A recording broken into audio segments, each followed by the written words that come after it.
तो आज दोस्तों मैं आपको अपनी IBPS PO स्टोरी बताने वाला हूँ। तो ग्रेजुएशन करने के बाद जब मैंने ग्रेजुएशन किया उसके बाद मैंने कोई प्लेसमेंट नहीं ली अपने कैंपस से। तो बहुत सारा टाइम मैं वेस्ट कर रहा था घर पे पड़े पड़े, और घर वाले मेरे से परेशान थे काफ़ी। तो घर वालों ने कहा कि भाई कुछ कर, तो गवर्नमेंट जॉब ही ले ले। तो मैंने भी सोचा कि हाँ चलो गवर्नमेंट जॉब की कोशिश कर लेता हूँ मैं। तो गवर्नमेंट जॉब में मेरे किसी दोस्त ने मेरे को सलाह दी कि बैंकिंग की तैयारी कर लो, क्योंकि बैंकिंग में जॉब जल्दी मिल जाती है। 7 से 8 महीने में पूरा प्रोसेस पूरा हो जाता है और आपको जॉब बिना किसी टेंशन के, या फिर आप कह लो कि इसमें कोई धांधली का भी चांस कम होता है बैंकिंग में। तो मेरे दिमाग में वही पैसा ही पैसा होगा जैसे कैशियर के पास होता है बैंक में, वो वाला सीन चला। तो भाई मैंने तैयारी करनी अपनी स्टार्ट कर दी।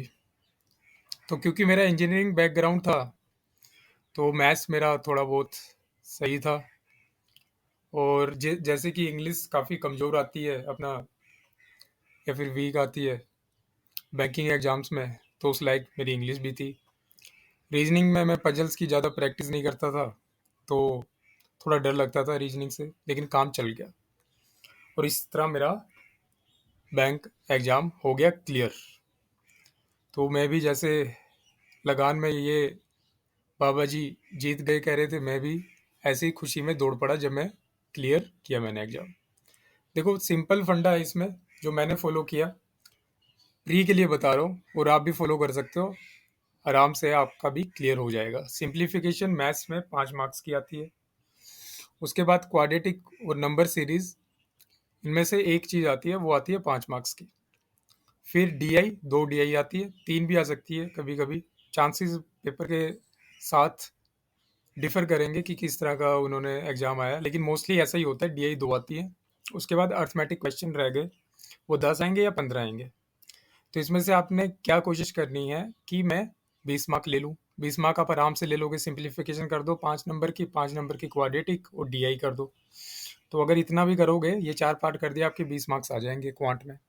उसके बाद आ जाती है सबकी दुलारी रीजनिंग, जो सारे बच्चों को पसंद है। तो उसमें क्या होता है कि 20 से 25 मार्क की आपकी पजल्स आती है। पजल्स के बाद आपके सिलोक्स भी आते हैं, 3 से 5 नंबर के आपके सिलोक्स आ सकते हैं।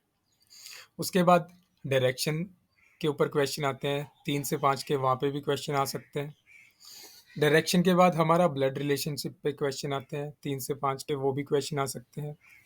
उसके बाद वर्ड्स के ऊपर कुछ क्वेश्चंस आ सकते हैं, या फिर कोई मिससेलेनियस क्वेश्चंस भी आ सकते हैं जो 2 से 3 मार्क्स के रहेंगे।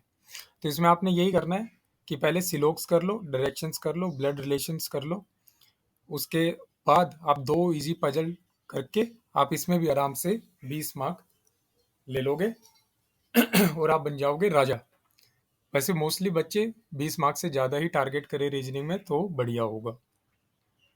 जिनकी इंग्लिश कमज़ोर है वो भी रीजनिंग में कोशिश करें 20 से ज़्यादा ले। उसके बाद आती है इंग्लिश। इंग्लिश में पैराग्राफ आता है 8 मार्क्स का।